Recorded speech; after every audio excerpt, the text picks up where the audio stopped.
Welcome back to Virtual Shakeup. I'm really delighted to have Deborah Holton, who is the Managing Director, Industry Events at ASME, one of the United America's oldest associations for mechanical engineers. Welcome, Deborah. Thanks, Heather. Good to be here. Absolutely. Well, just with quick introduction, Debbie is the Managing Director, as I mentioned, of a new group at ASME, Industry Events and Technology Advancement and Business Development. She's leading efforts to develop and launch new products and services to have strategic impact in areas of advanced manufacturing, clean energy, bioengineering, robotics, and digital transformation.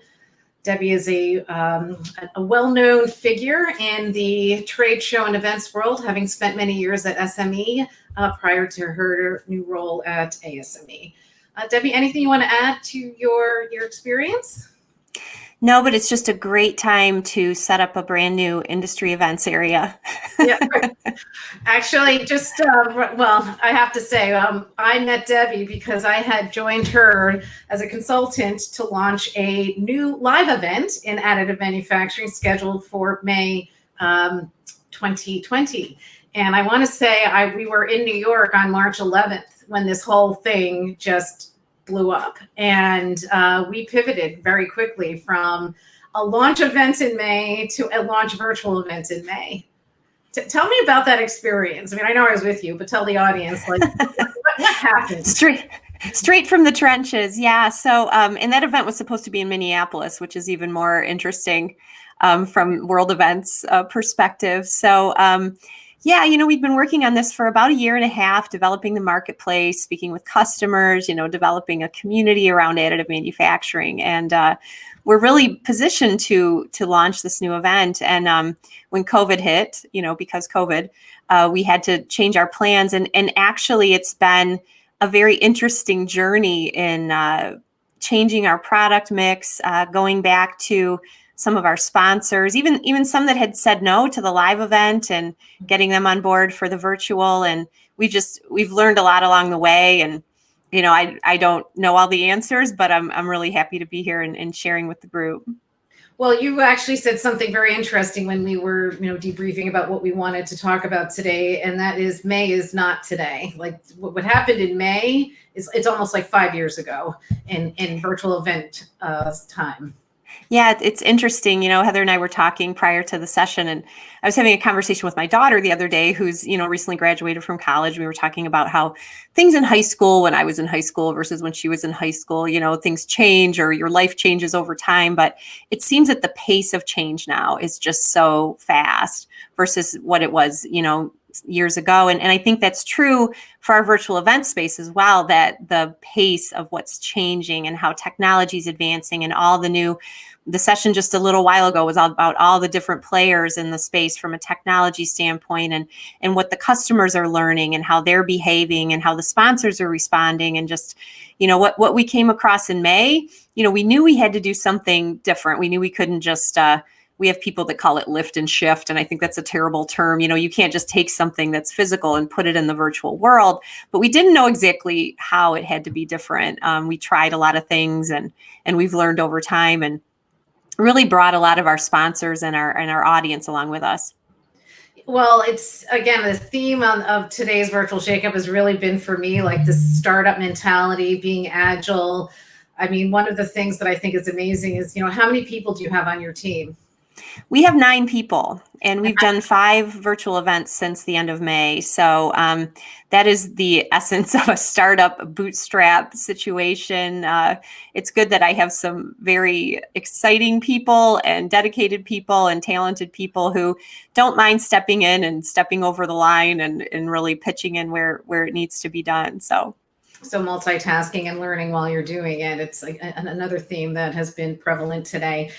One of the things that I also think is really interesting, especially for people who are in the audience, where they're asking questions like, well, what if I have an older audience, or what if my audience is introverted? Your audience are engineers. Yeah. And they're very driven by technical educational information. But you said something interesting about the value of content and how you're using it to do something else. Want to share that? Yeah. So yeah, we have a joke in the engineer world, which is that the extroverted engineer looks at the other person's shoes when they're talking to them. So I mean, these are folks that really don't believe in marketing and don't believe in, being influenced in any way, and that things are very pure and educational and scientific. And we've really tried to use the content piece to drive them into the connection piece.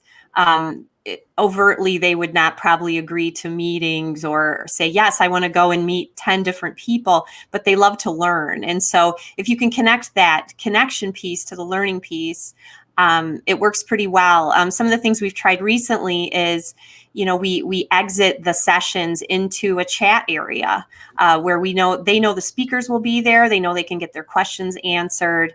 And that's been really powerful. We've done some smaller kind of face-to-face Zoom room type sessions called Tech Talks. And it was interesting too. We had to help the sponsors with that because they started out with a presentation about their company, and some of the folks that were in the audience, there's only about 25 people in the room. So it was nice and interactive. And they were like, hey, is this a sales pitch? Like, what's really happening? And so we really had to make that more meaningful and give them the cues as well. But folks really enjoy that. And then it paves the way for the sponsors then to bring in solutions or say, hey, let's talk a little more about your needs. Or, I have some other folks I'm working with that are facing the same challenges, and it really drives them from the content into the connection piece. Well, we have a poll that is live now. I don't think the responses are here, but I really want people to answer this because my question is, whose responsibility is it to deliver sponsor ROI? Is it the provider is it the platform? Is it the organizer? Is it the sponsor, or is it all of above? So we'll get the answer later, but I think this leads right into it. Mm-hmm. And the thing that I've learned from this is that the education of your customer is so critical. And it takes a true customer success strategy to do that. Like, your salespeople need to become consultants and training even before they sell. And then once closed, you need to have a team that's focusing. It's not just so much like, here's your shipping labels and, drayage and all this stuff. Now it's like, here's what you need to know how to leverage this. Tell us what you've done to do that. Yeah. I love your analogy. We've moved beyond, don't forget to order your plants. Right. So, really, one of the best pieces that we added to our team back in March was a customer success manager and a customer success strategy around that, which really included a full onboarding of each sponsor, one-on-one conversations, walking them through what we were doing.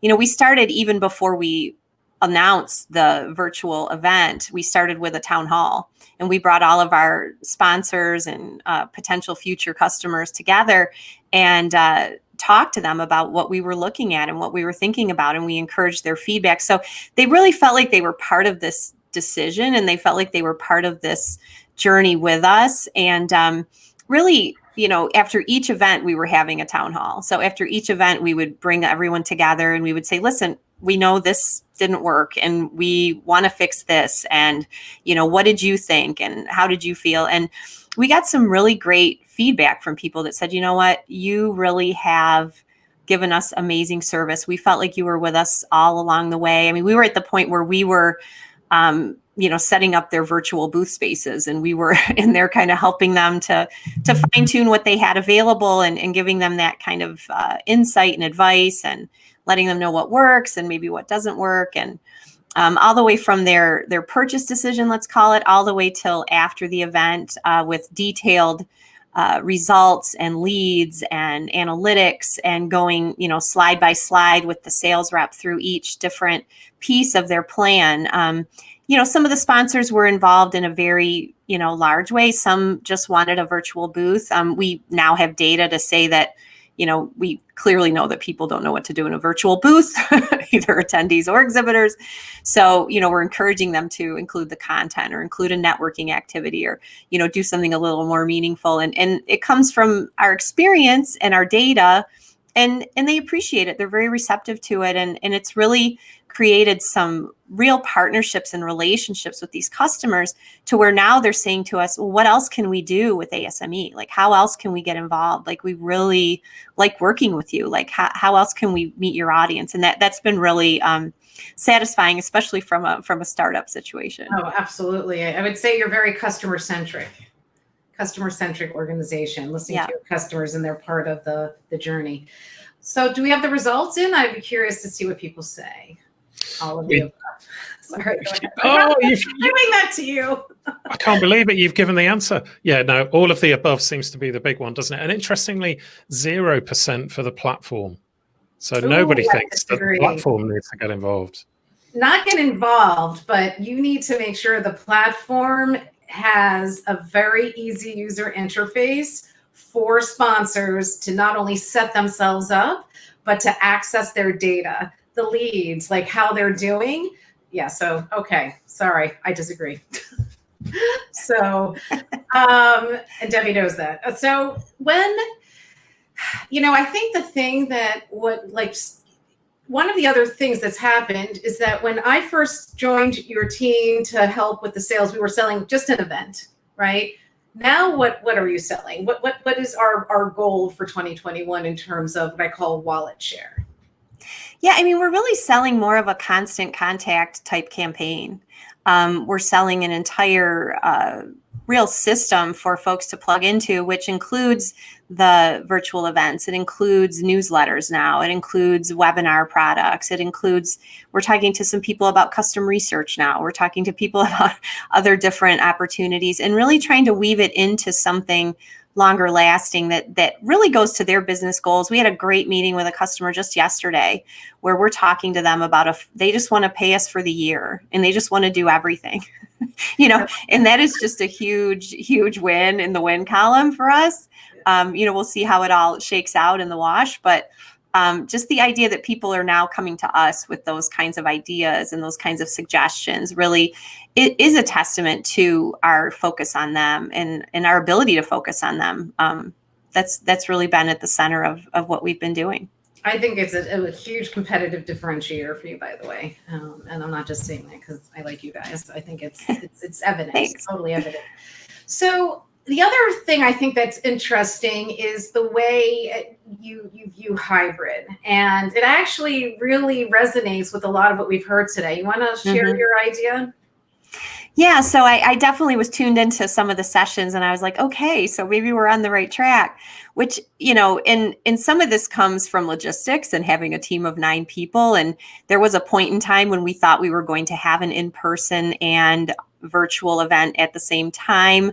We thought that the in-person might be possible. It ended up not being possible due to local regulations and just the general environment of what was happening with COVID. But we were originally talking about doing it at the same time. And I looked around at the group kind of on the screen like we are right now and said, I'm pretty sure that this is probably not going to happen. Just because it's so much to execute, it's complicated. And then you really go to the core of why people would come to an event in person. They're there in person. So people are not going to take maybe a meeting on a screen when they're somewhere in person. They want to be together, and we're definitely going to want to be together by the time we all get back together again. So the idea being that the hybrid is but an extension and an opportunity of that in-person activity that allows you to broaden your audience, allows you to extend your reach, go beyond those 2 or 3 days into the full year and be out there with a platform and an opportunity and content and ongoing engagement with the audience. I mean, I think people are tired of us hitting them up all the time. Come to our event, come to our event, come to our event. Yeah. It's like, how about a long-term relationship where we are actually someone who's providing value to you all the time? That's so funny. I used to say this about when my sales team had to sell multiple solutions. I called it vision to decision, start the conversation early and stay there.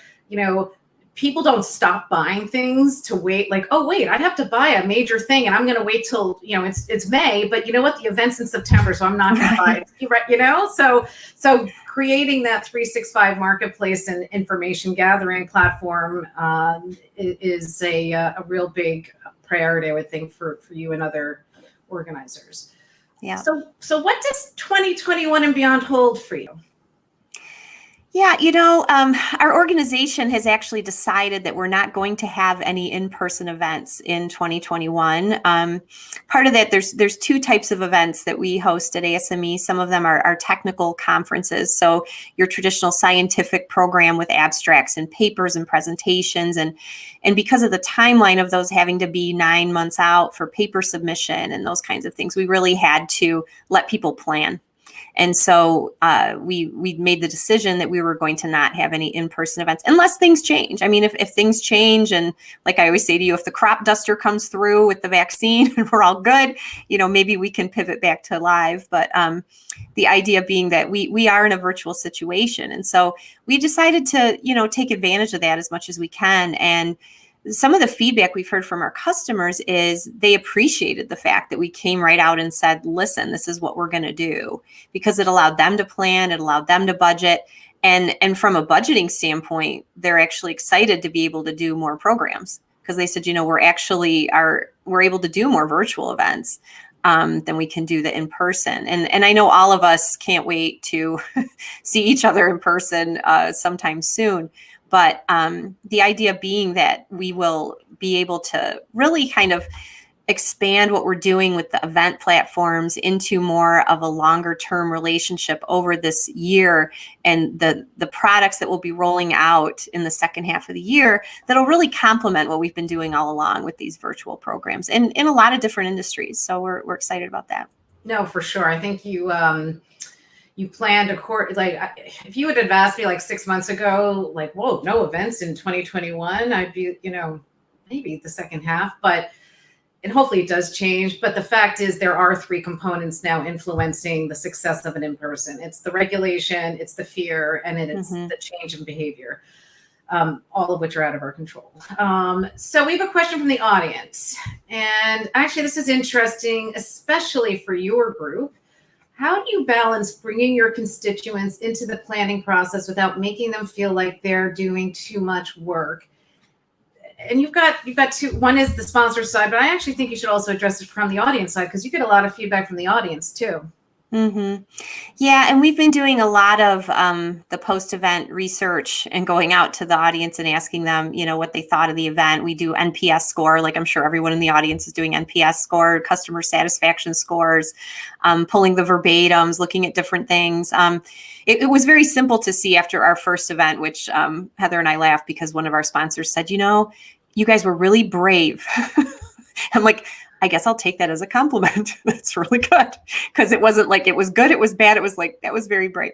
So since we got out there early, we were able to try a lot of things. And so, as we get feedback from our audience, as we get feedback from our sponsors, we come to them with potential solutions and asking them if those are acceptable to them. So in a very quick iterative loop, we're able to say, hey, this is what we're thinking of doing. Maybe it's a hosted buyer program.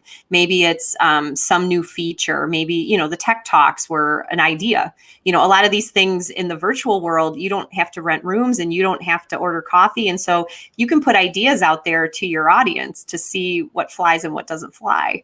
And so that's part of the way that we've been doing that without making them feel the burden. Sometimes, we talk about our advisors. And we really count on them for a lot of their technical expertise, but we always try for them to not feel like they are driving the ship, that they are still just kind of passengers on the cruise. Right. And actually, I'm glad you brought up the advisors. So, on one hand, the sponsors want you to succeed, because if you succeed, they succeed. And then the advisors are the industry experts who help you really understand the content side. We have another question here, which is, how did you handle employee fatigue in delivering virtual events in such a short cycle? Yeah, that's a great question. And I'll take feedback from everyone on how to keep people fresh right now. There's a lot of drinking going on. Just kidding. But we try to do some team camaraderie events, because interestingly enough, some of the folks in my team are relatively new. And I would say probably a little less than half of them have never even been in the same room together. So these are brand new people that, we started work from home about 2 weeks after they started in the organization. And so we've been trying to do a lot of things to build the camaraderie in the team. We've done, happy hour is an easy thing to do, but even some of the techniques that we do in our events, like we've done a trivia day, we've done different things to introduce new people to the group, and really just trying to keep a positive attitude. Like the stress can definitely get to you. And I always look at virtual events differently, because in a live event, we've all been there with the worst case scenario, like the AV went out, the power went out, there's a tornado warning, you name it, anything could happen. But you always feel like you could recover from that. Whereas in a virtual world, sometimes your internet goes out and you're done. Like that is the one fell swoop that's over. And so we try to kind of give folks what they need in terms of tools, and then also try to encourage them that, hey, mistakes happen, things happen. It's not the end of the world. We're learning, we're improving, we're going forward. And that's really what we've tried to do, and just kind of keep a positive esprit de corps within the group. And it's worked relatively well. They're good-hearted people that are actually used to the grueling on-site event world. So that's been good. But thanks for that question. That's a really good question. I think everyone is dealing with this right now. How do you approach the constant contact strategy? This is a very different service and experience from an event. Yeah, it is different, right? And Heather, it's a different sell, right? It's a different approach to people. And I think we've all been faced with having different skill sets, right? So we're not always necessarily looking for folks that are really good at maybe trade show sales. We're looking at people who have an experience in digital media. We're looking at people who understand other areas, because it is more of a campaign, and it is more of an approach across the board, across time. And I think part of the appeal for customers is that they feel like if they can get into a groove with you, if you really know them and you're really out there and you're able to kind of identify the opportunities that are good for them, they're going to trust you. And so you're building that trust that then they're going to count on you to give them the right recommendations. And, that's really my feedback on that. We're still evolving in that. That is not necessarily the core skill of my entire team. And so we're all trying to learn. And Heather, I'm sure you have comments on that as well. Well, right. I think at the end of the day, I don't, because of what I call structural change, i.e. it's done. i.e. there's no going back. It's not temporary.